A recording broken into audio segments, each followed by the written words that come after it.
ನಮಸ್ಕಾರ ಸ್ನೇಹಿತರೆ. ಇತ್ತೀಚೆಗಷ್ಟೇ ಬೆಳಗಾವಿ ಜಿಲ್ಲೆಯ ಸವದತ್ತಿ ತಾಲೂಕಿನ ಹೂಕಟ್ಟಿ ಎಂಬ ಗ್ರಾಮದ ಸರ್ಕಾರಿ ಹಿರಿಯ ಪ್ರಾಥಮಿಕ ಶಾಲೆಯಲ್ಲಿ 11 ಜನ ವಿದ್ಯಾರ್ಥಿಗಳು ವಿಷಯುಕ್ತ ನೀರನ್ನ ಸೇವಿಸಿ ಅಸ್ವಸ್ಥಗೊಳ್ತಾರೆ. ಅವರನ್ನ ಜಿಲ್ಲಾ ಆಸ್ಪತ್ರೆಗೆ ದಾಖಲಿಸಲಾಗುತ್ತೆ. ಈ ಒಂದು ಘಟನೆಯನ್ನ ತನಿಖೆಗೆ ಒಳಪಡಿಸಿದಾಗ ಅದೇ ಶಾಲೆಯ 5ನೇ ತರಗತಿ ಓದುತ್ತಿರುವಂತಹ ವಿದ್ಯಾರ್ಥಿ ತಾನು ಈ ಕುಡಿಯುವ ನೀರಿನಲ್ಲಿ ವಿಷವನ್ನ ಸೇರಿಸಿದ್ದೇನೆ ಅಂತ ಹೇಳಿ ಒಪ್ಕೊಳ್ತಾನೆ. ಈ ಒಂದು ತನಿಖೆಯನ್ನ ಇನ್ನಷ್ಟು ಚುರುಕುಗೊಳಿಸಿದಾಗ ಆ ವಿದ್ಯಾರ್ಥಿ ಹೇಳ್ತಾನೆ, ತನಗೆ ಈ ಒಂದು ಕೆಲಸವನ್ನ ಮಾಡಲು 3 ಜನ 500 ರೂಪಾಯಿಗಳನ್ನ, ಚಾಕ್ಲೇಟ್ಗಳನ್ನ ಮತ್ತು ಕುರುಕುರೆಗಳನ್ನ ನೀಡಿದ್ರು. ಆದ್ರಿಂದ ನಾನು ಈ ಕೆಲಸವನ್ನು ಮಾಡಿದ್ದೇನೆ ಅಂತ ಹೇಳಿ ಹೇಳ್ತಾನೆ. ಆ 3 ಆರೋಪಿಗಳು ಸಾಗರ್ ಪಾಟೀಲ್, ಕೃಷ್ಣ ಮಾದರ್ ಮತ್ತು ನಾಗನಗೌಡ ಪಾಟೀಲ್ ಎಂಬರವರನ್ನ ಪೊಲೀಸರು ಬಂಧಿಸ್ತಾರೆ.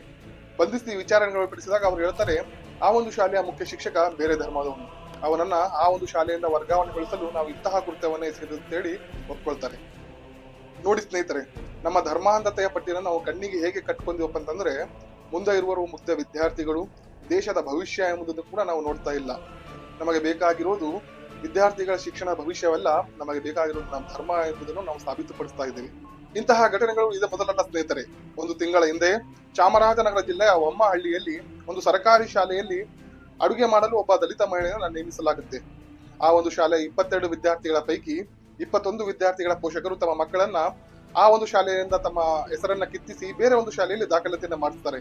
ಇದಕ್ಕೆ ಕಾರಣ ಏನಪ್ಪ ಅಂತ ಕೇಳಿದಾಗ ಅವ್ರು ಹೇಳ್ತಾರೆ, ಆ ಒಂದು ದಲಿತ ಮಹಿಳೆ ಮಾಡಿರುವಂತಹ ಅಡಿಗೆಯನ್ನ ನಮ್ಮ ಮಕ್ಕಳು ಸೇವಿಸುವುದಿಲ್ಲ, ಅದಕ್ಕಾಗಿ ನಾವು ನಮ್ಮ ಮಕ್ಕಳನ್ನ ಬೇರೆ ಶಾಲೆಗೆ ಸೇರಿಸ್ತಾ ಇದೆ ಅಂತ ಹೇಳ್ತಾರೆ.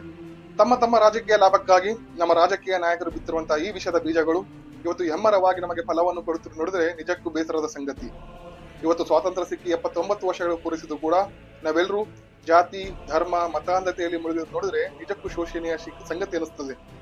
ಅದಕ್ಕಾಗಿ ನಾವೆಲ್ಲರೂ ನಮ್ಮ ಕಣ್ಣಿಗೆ ಕಟ್ಟಿರುವಂತಹ ಮತಾಂಧತೆಯ ಪಟ್ಟಿಯನ್ನ ಬಿಚ್ಚಿ ಒಂದು ಸರಿ ಸಮಾಜದ ಕನಸನ್ನು ಕಾಣೋಣ ಮತ್ತು ಅದಕ್ಕೆ ಕಟ್ಟುವಲ್ಲಿ ನಾವೆಲ್ಲರೂ ಕೂಡ ಕೈ ಜೋಡಿಸೋಣ ಎಂಬ ಮಾತನ್ನು ಹೇಳುತ್ತಾ ತಮ್ಮೆಲ್ಲರಲ್ಲಿ ವಿಧಾವನ್ನು ಕೇಳ್ತೇನೆ. ಜೈ ಹಿಂದ್, ಜೈ ಕರ್ನಾಟಕ.